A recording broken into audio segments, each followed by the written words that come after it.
We live in a world where most of our decisions aren't based on what's really happening, but rather on what we believe is happening. More often than not, we confuse reality with our thoughts, as if they were the same thing. But they're not. Our thoughts are interpretations, mental filters built from past experiences, fears, desires, and assumptions. Imagine you're walking down the street and someone doesn't respond to your greeting. Instantly, your mind begins to fill in the blanks. Are they mad at me? Did they hear a rumor? Did I do something wrong without realizing it? And without a single piece of evidence, you're already feeling guilty, anxious, or even angry. But what if that person just didn't see you? What if they were distracted or going through a hard day? The mind creates stories so convincing that we often believe them more than the facts themselves. The truth is, our thoughts don't always reflect objective reality. They mirror a version shaped by our personal perspective. This confusion is so subtle that most of the time, we don't even notice it happening. The most dangerous part? We act as if these thoughts were absolute truths. We pull away from people, make impulsive decisions, start conflicts, all because we blindly trust what we think. This happens because the brain hates uncertainty. It would rather have a story, even a false one, than face the unknown. So it invents explanations, connects imaginary dots, and in no time we're emotionally reacting to something that never actually happened.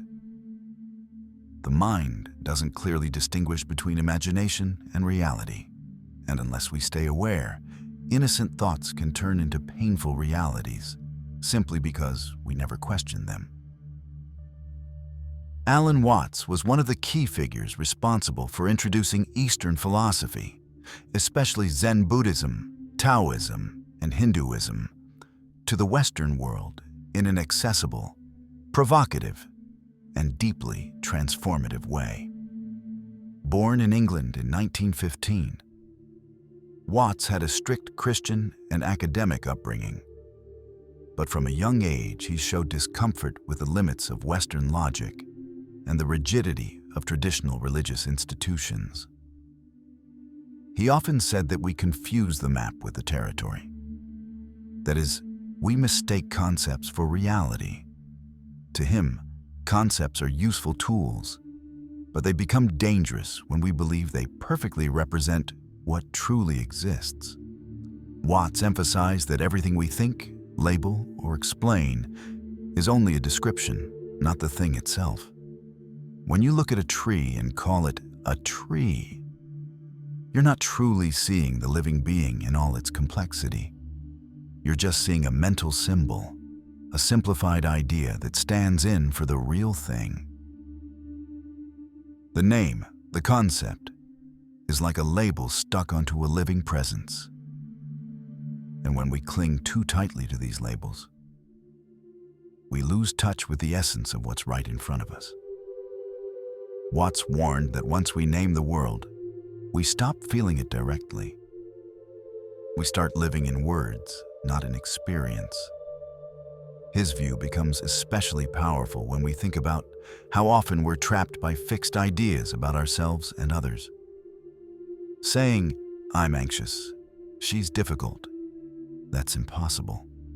These are just phrases, concepts that sound like truths, but they actually freeze a much more fluid reality. Life, according to Watts, is like flowing water, constantly changing. But our concepts try to bottle it, to contain and control it. The result? Frustration. Because reality won't bend to our labels. It's alive, vibrant, unpredictable. Watts encouraged the practice of seeing without naming, that is, observing the world and ourselves, without the compulsion to judge, label, or explain. Just being present, with open senses, allowing reality to reveal itself without the constant interference of conceptual thought. Misguided ideas, when isolated, often die in the silence of a single mind or dissolve over time. But when those ideas resonate with a crowd, when they are repeated so often that they begin to sound like truth, they stop being harmless thoughts and become destructive social forces. That's how prejudice, intolerance, and inequality are born, not as isolated acts, but as the result of shared beliefs. When an entire society starts to believe, for example, that certain groups are inferior, less intelligent, or less worthy, it builds entire systems to uphold that lie. Unjust laws, distorted media narratives, exclusionary policies. And all of it seems normal because everything around it starts functioning based on that idea. Violence stops being seen as a problem and starts being seen as necessary. Poverty is no longer a symptom of a broken system, but becomes the poor's fault. Prejudice stops being a crime and becomes just an opinion. This phenomenon has been studied by countless thinkers and repeats throughout history with different faces but the same core. When a false idea becomes collective, it turns into ideology. And ideologies, as we've seen, have the power to legitimize the unacceptable. That's why totalitarian regimes, colonial systems, racial segregation, and even genocides have always been supported by ideological narratives that claimed, "It's for the greater good," "This is just the way things are," or "Some are born to rule, others to obey." When these ideas were fed by institutions, schools, religions, and even the science of the time, people kept believing they were doing the right thing. That's the tragedy. Wrong ideas feel right when enough people believe in them. That's why we must never underestimate the power of a well-told lie. An individual lie is just a mistake, but a collective lie, accepted without question, can shape an entire civilization built on injustice. Ideologies are systems of ideas that try to explain how the world works and how it should work. They offer structured narratives about politics, religion, society, morality, and economics. Everything that shapes how we perceive reality. Ideology works like a pair of glasses. Once we put them on, we see everything through a specific lens. The problem isn't using lenses. The danger arises when we forget we're wearing them and start believing that what we see is absolute reality. Blind belief in an ideology means giving up questioning, giving up observation, and starting to repeat ideas as if they were unchangeable truths. This leads to fanaticism, intolerance, polarization.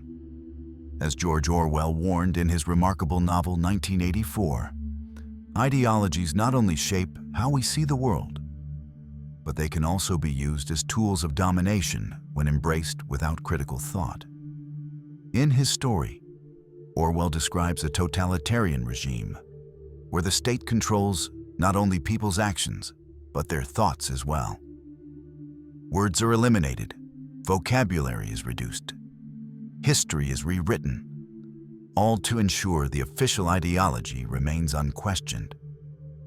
And it doesn't happen through physical violence, but through the subtle manipulation of language and memory. The main character, Winston, works precisely on that, altering historical records so they always align with the party's current narrative. What existed yesterday ceases to exist if it contradicts today's version of events.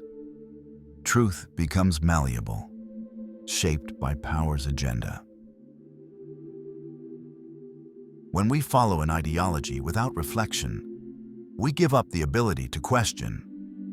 By doing so, we stop being thinking individuals and become just cogs in a system that uses us to sustain itself. Orwell's critique is profound because it goes beyond authoritarian politics. It touches the root of human thought, Every time we accept an idea just because it's repeated by many, or because it's in a sacred book, or comes from an authority figure, we're letting ideology think for us. The danger lies not just in the ideology itself, but in blind surrender to what it claims. When we do that, we become its instruments, like mirrors that only reflect, without analyzing, without transforming. Orwell reminds us that the most powerful control isn't the one that imprisons bodies, but the one that shapes consciousness.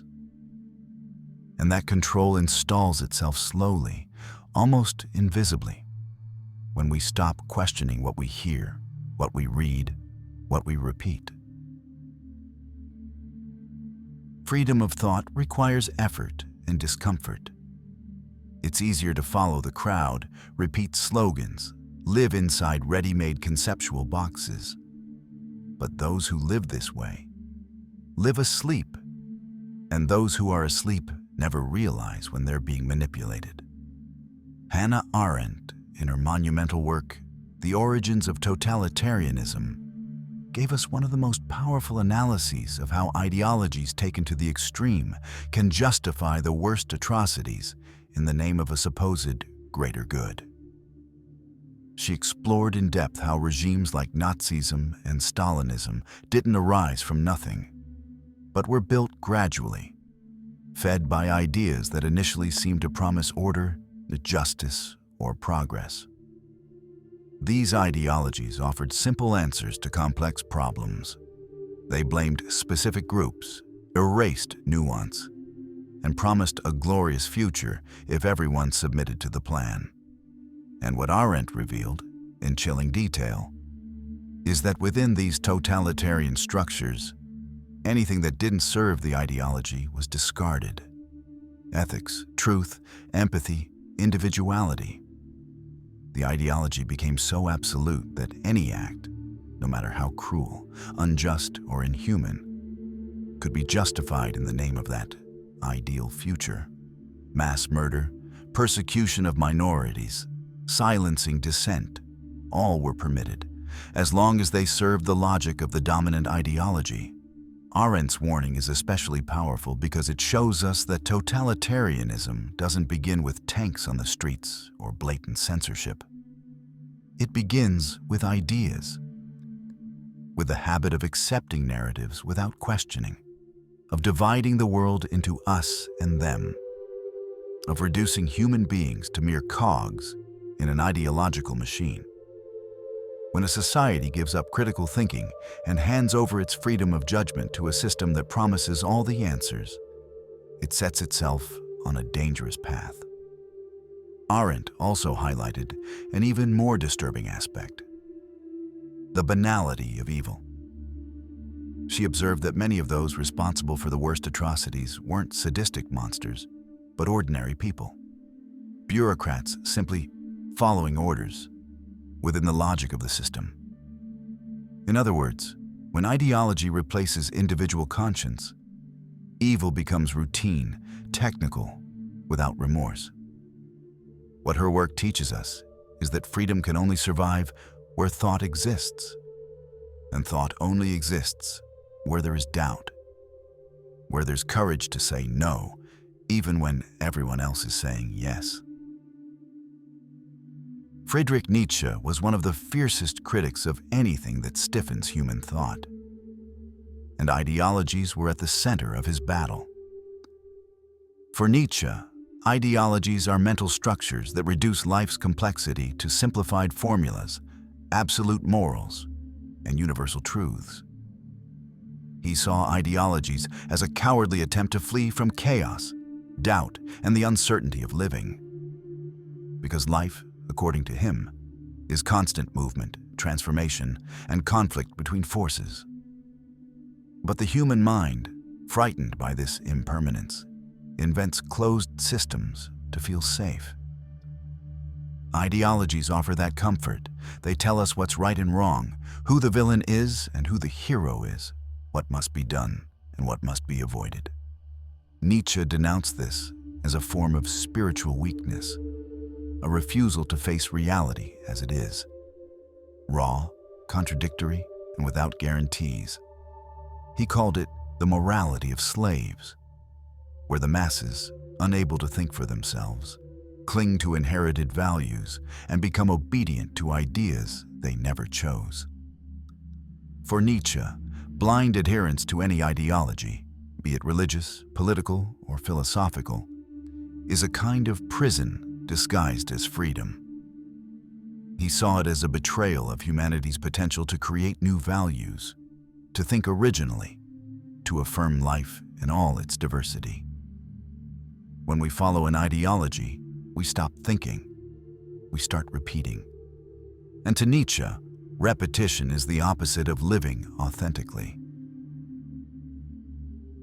That's why his proposal was the free spirit, the one who breaks with inherited truths, destroys mental idols, and dares to create his own path. And that's not easy. It takes courage to endure solitude, doubt, the responsibility of inventing one's own meaning. But that's precisely where real strength lies. True freedom. Nietzsche didn't want a world where everyone thought the same. He wanted individuals capable of thinking for themselves, even if that meant clashing with everything accepted as normal. And that's why he didn't attack a specific ideology, but all of them. Because for him, free thought begins where ideological thinking ends. The human mind is a fascinating machine for generating ideas.